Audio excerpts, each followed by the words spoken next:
Next, we're going to go to Neverland Valley, and Dr. Jeff Goat is going to return to the podium to talk about the diagnosis and misdiagnosis of osteomyelitis. Can somebody beam me up? Thank you.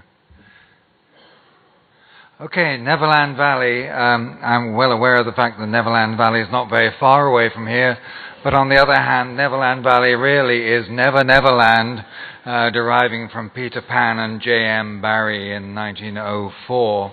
And so I got a picture here of from about that time, just to get you in the mood. I'm not quite sure why Neverland Valley has been linked with the diagnosis and misdiagnosis of osteomyelitis, possibly because David never makes a mistake, but I don't know. So, carrying on the Peter Pan's theme, that if when you're managing osteomyelitis, the diagnosis, presentation of osteomyelitis, usually it's child's play. Any of us in the room will go in and look at a forefoot and say, it's infected. And that basically is the basis of what we do, as a combination of clinical signs which are obvious together with an X-ray which confirms our opinion. And here's another example. Don't look at the age of the slide, please. Just look at the day and the month, which is actually in English speak, that's 5th of June and 10th of December. So osteo of the hallux, obviously, and the person has the hallux amputated. Second digit looks pretty good at that time, although there's a bit of gas in the tissues.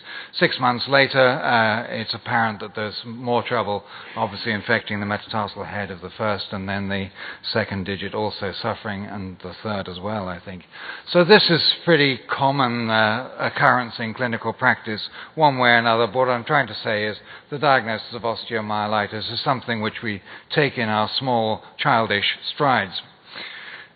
So the diagnosis of osteomyelitis, and to some extent here what I'm doing is distilling information I gained when I was on a working party with Ben and with Tony Behrend from Oxford, and distilling Tony Behrend's ideas about what should be the diagnostic algorithm. But if I get it wrong, these are my thoughts, so don't blame him. So we start off with a clinical suspicion, and then you need confirmation. Up to now, I just said, well, that's osteomyelitis, so we treat it. But what is the confirmation of osteomyelitis? And Tony certainly said, well, if histologically you cut across some bone and you see some pus, well, that's osteomyelitis. But the question is then, in other circumstances, how do we know that you've got osteomyelitis when we're using all these measures to try and establish it? And I'm going to go through a number of different tests and approaches which most people here will use during the course of their routine clinical practice. So you might have observation of pus in bone. The X-ray, of course, is a part of routine standard care. We all know that the X-ray is normal often when it first presents, and then people say variously, well, after 2 weeks it should have changed, or after 4 weeks sometimes. Well, actually, in my experience, it can be a lot longer than that, and they've still got osteomyelitis by criteria which I otherwise think are diagnostic. Then we've got blood tests, which people will variously advocate. By and large, they're not that specific. Certainly, if you're trying to distinguish with Charcot, say, where you can get slight elevation of CRP, ESR we don't do very much for anymore. But on the other hand, I will accept the literature that if the ESR is very high, like over 70 millimeters per hour, the SED rate, then the chances are that the person does indeed have osteomyelitis. So those are the ones which I'll just take as read, and then I'm going to concentrate on the others there, the probe-to-bone test, MRI, and then bone biopsy. Remember, we're trying now to establish whether somebody we think has got osteo actually has got osteo. Probe-to-bone test. If you say probe-to-bones, PTB, think PTP, pre-test probability. Because it depends on what the pre-test probability is as to how you interpret the test. So everybody's doing probe-to-bone tests, all quoting probe-to-bone tests, but they don't think through, if I can be sweeping, this sort of crucial premise in the whole thing. If you're working in an environment where there are a lot of, if you've got a population of patients with infected feet, and you think that in that population the prevalence of osteomyelitis is high, then the probe-to-bone test is really quite a good diagnostic test.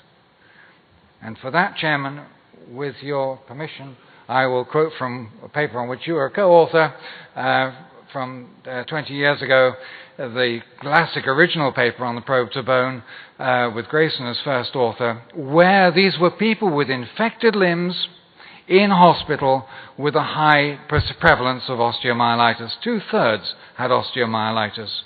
And in that population, the probe-to-bone test had a high positive predictive value. In other words, if you can probe to bone in a population with a high prevalence of osteomyelitis, the chances are that the probe-to-bone test will be diagnostic. We, sometime later, about 10 years ago, did a study, and Larry Lavery did an equivalent one also in this country, whereby looking at an outpatient population, the prevalence of osteo is still quite high in a regular routine specialist clinic, but it only runs at about 20%, and both papers actually showed that prevalence. And when the prevalence of osteomyelitis in an outpatient service is about 20%, then you will find the performance of the test, the probe-to-bone test, gives completely different results. If you're looking at the positive predictive value, it's like tossing a coin. If you probe to bone, it might be positive, it might be osteo, it might not be osteo. It's a 50-50 chance. If, on the other hand, you cannot probe to bone, then there's a very small chance that the person has got osteomyelitis. So, if it's prevalent, probe to bone, positive, chances are it's osteo.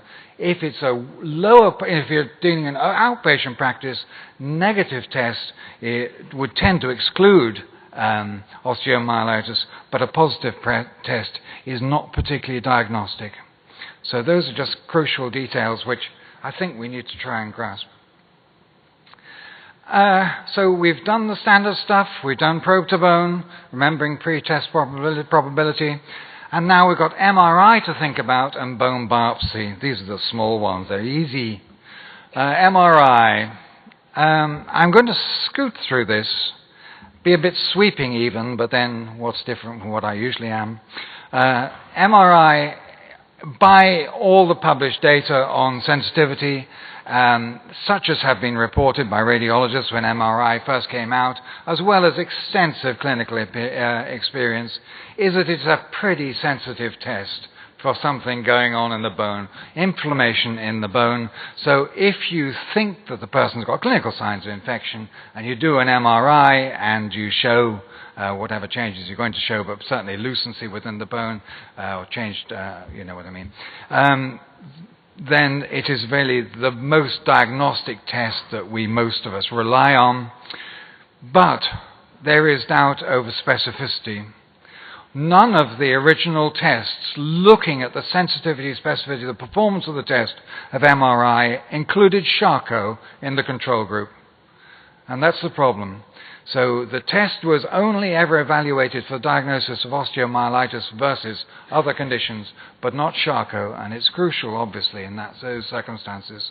And also the other condition which takes us clinicians by surprise because we don't really know what it is, and that's avascular necrosis. And from time to time, we will be told by the radiologists that this is avascular necrosis. And again, the performance of MRI is not so good if that is included in the differential diagnosis. MRI also performs less well if the foot is less well perfused. And then again, if you're evaluating a test, you've got to think, why was the test done on that population? You're already selecting the population that you're trying to assess your test in. And that will actually slant the results one way or another. And to illustrate what I'm just trying to say is that there's been quite an interesting paper 5 years ago from the UK whereby they did MRI in people who had neuropathic foot ulcers, which were not clinically infected. And they found, as you can see there, 25 out of 70 had lucencies in the underlying bone when there was no clinical suspicion whatsoever. Now you will say, well, maybe they've got osteomyelitis underneath it, and that's why they weren't healing. Okay, that's possible, certainly possible, but the question is, prove it. So I'm just showing you this for an extra sort of ingredient in the soup, if you like, that there are data suggesting that when there's no clinical suspicion of infection, you may get lucency in bone underlying chronic ulcers.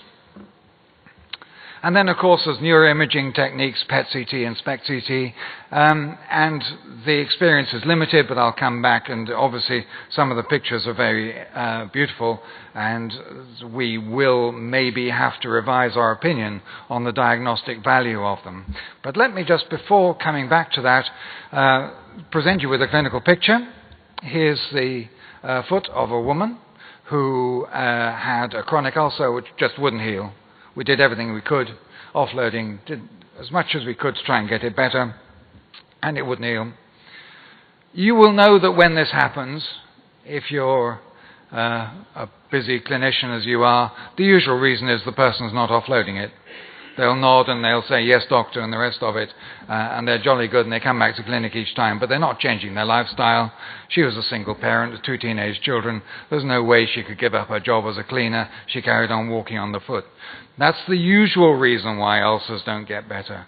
Nevertheless, there comes the condition where you think, we've got a chronic ulcer, and if you perhaps don't ask about whether she's a single parent and she's got 2 teenage children, but say, this could be osteomyelitis, we'd better do a bone biopsy here, then you might be misled. So it's very important to try and put it all into the correct picture.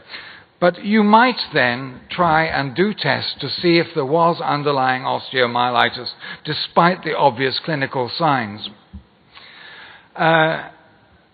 I just done biopsy. I said MRI. You could do MRI, but just remember the previous slide where I'd said that you can get underlying lucency under these ulcers, and it's a question then of proving whether or not the person has got infection causing that lucency, which takes me on to the next question then. Well, let's do a bone biopsy. So going up to suspicion here, it's not presence of inflammation, but the suspicion here is a non-healing neuropathic ulcer. Bone biopsy, according to guidance, should be assessed on the basis of both histology and microbiology. We have a problem with bone biopsy that the actual technique is not defined. Sometimes it's surgical specimens, sometimes it's core needle biopsies, sometimes it's a marrow aspirate. So the term is used variously in different literature, and so we have to be quite clear what we mean. But even when you look at the literature, it is, as I have written here, pathetically slim. So the data on the use of histology is not really there. Even if there were data comparing cases of osteo and Charcot, and by the by, the number of papers on the histology of Charcot is 2, I think. So if anybody wants to get a good thesis, just start looking at the histology of Charcot and you'll make a mint. But if you were to compare osteo and Charcot, you've got to remember you might be looking at osteo, which has been there for 2.5 weeks, and you're looking at Charcot, which has been there for 8 months. And obviously, if you're looking for different sorts of inflammatory cell infiltrates, and it's going to be different. So you have to be comparing like with like if you're going to look at that. So leaving histology on one side, we've then got microbiology, and I'm just going to draw your attention to 2 recent papers. First of all, from Eric Senneville, who is a great authority in this field and has done a lot of the studies which we think should be done when the rest of us just talk about it. So they have 41 cases of people with clinical signs suggesting osteomyelitis. They were looking for osteo, and they even had imaging confirmation. But they were culture negative on biopsy. So they suggestive clinical signs, suggestive scan, biopsy negative. And they found that if they didn't treat them, and the mean follow-up was 41 months, that the majority of them did not get clinical infection, suggesting in their hands that despite the clinical signs, despite the suggestive scan, In the majority of cases, a negative biopsy, as proved by lack of clinical deterioration over 12 months, was actually quite useful at excluding the diagnosis. So it's really quite an important observation, this one. The other one, with Ben as a co-author in this particular paper, and he'll correct me if I get some of the details wrong, I am sure, 55 cases of chronic non-healing neuropathic ulcers, some with inflammation, some without inflammation. All of them then underwent a SPECT-CT, a gallium SPECT-CT, which was positive in 42 of the 55. And what I've got here is actually a download, the illustration from the paper, which is freely available on the web, and the PowerPoint slide is downloadable. And it summarizes it quite well here, that they had 55 people and who actually then had imaging, and that was negative right at the start. That group were never treated, and they did pretty well, suggesting that a negative scan was really quite useful. 42 of them were positive. The red asterisk is mine, because not just did 42 positive SPECT-CT, but actually 26 had an abnormal X-ray. So it could just be you don't need the SPECT-CT, but this study was set up using that. Of the people who had a positive scan, they went on to do bone biopsy with some exclusions and some repeat biopsies. We'll ignore the details there. But 40 people had bone culture, which was positive or negative in about 50%. The people who had a negative bone culture, so here they got positive scan, negative bone culture, they weren't treated, and by and large they did not get clinical infection in the period of follow-up, suggesting again that once again the negative predictive value of bone microbiology is really quite good in this particular population. And those who had a positive culture, they treated with antibiotics. Now, the weakness of these data is that we assume a positive culture means osteomyelitis. We don't know. All we may know is you've got a positive culture from the sample that you took. What's osteomyelitis? What's infection? Is it multiplication of bacteria causing local tissue damage? Just because you've isolated bacteria, have you shown multiplication? Have you shown tissue damage? Have you shown they're causing tissue damage? You know there's lucency, but do you know that they're actually causing the damage? So there's a question here of whether the other half of the experiment has been done. Bravely, these two groups have not treated when they've had a negative culture, but they've always treated when they've got a positive culture. And obviously, if you're going to actually complete the circle, that you should actually not treat some of those with a positive culture if you want to prove your point. Okay, there's a conflict between science and clinical care, but you understand what I'm saying. And the slide is so bored with my talking that is now not advancing. Please, can you move it on for me, please? Thank you. And there's a SPECT-CT. And they're just beautiful, these, aren't they? And in fact, because you get a CT, and in fact, in this one, if you look at the details, you can see the fracture in the sesamoid, which you might see on a plain CT, and then you get lovely imaging pictures of the gallium as well. So bone biopsy, is it a criterion standard if as we're advised that we should be examining it by both histological and microbiological techniques? And I would like to summarize this, and there may be others who disagree, as listed there, that there's little evidence to support the need for histology because it hasn't been adequately studied, and the whole question of what biopsy technique you're using might be fairly crucial because the core biopsy with a needle will destroy the histology to a large extent. There is fairly good evidence to establish a role for microbiology in excluding the need for antibiotic treatment. And obviously, if you do get a positive culture, it will help you in the selection of appropriate antibiotic agents. SPECT-CT and CT alone, I don't know. It's too early to decide whether SPECT-CT is really better, at least from my reading of the literature, I don't know. But then this other more contentious one of what are the criteria with which to assess the criterion standard. We're erring towards positive culture, but do we really know that that positive culture equates with osteomyelitis?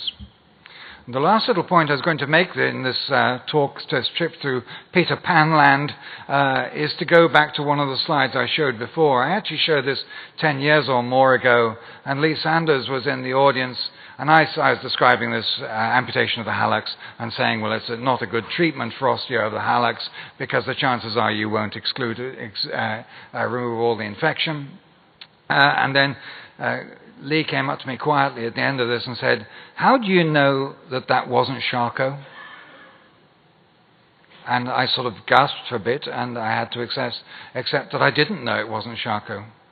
And the question here is that we should all ask in clinical practice is how often is apparent deterioration the result of secondary Charcot? Here's another case of somebody who burnt their heel on a bath tap, top left corner, and then top right corner at the same time, an X-ray showing infection with the calcaneal spur detaching as a result of the infection of the calcaneum. This was many years ago, so we haven't got any further imaging.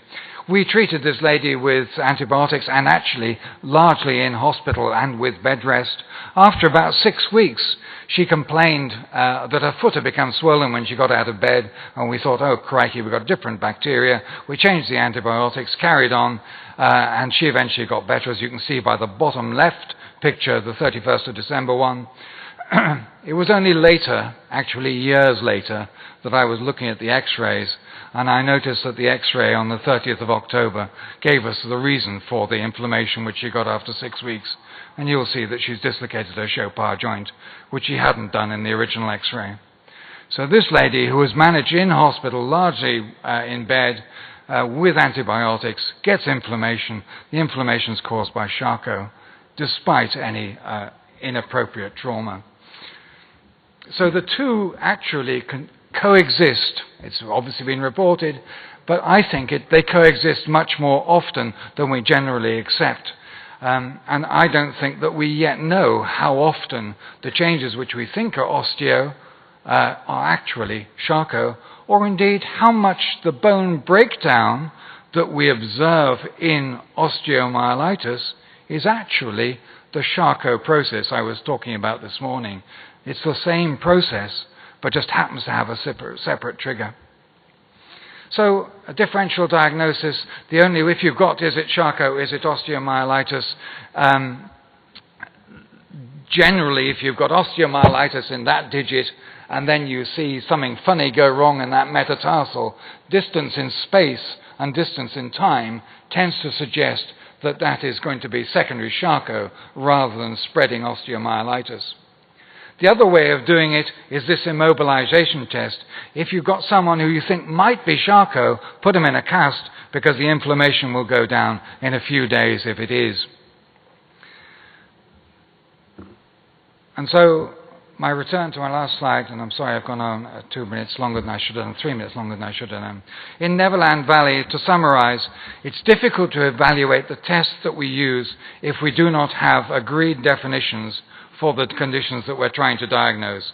We haven't got an agreed definition for Charcot, and I'm not sure that we've got an agreed definition in our minds for osteomyelitis. I'm also trying to emphasize that osteomyelitis and Charcot may coexist more commonly than we generally recognize, and often I'd like to suggest that maybe the changes of osteo might themselves be those of Charcot. MRI needs continuing further scrutiny because of these reports of occasional lucency in bones when you're looking for them. And the significance of a positive culture on bone biopsy has to be established. Thank you very much.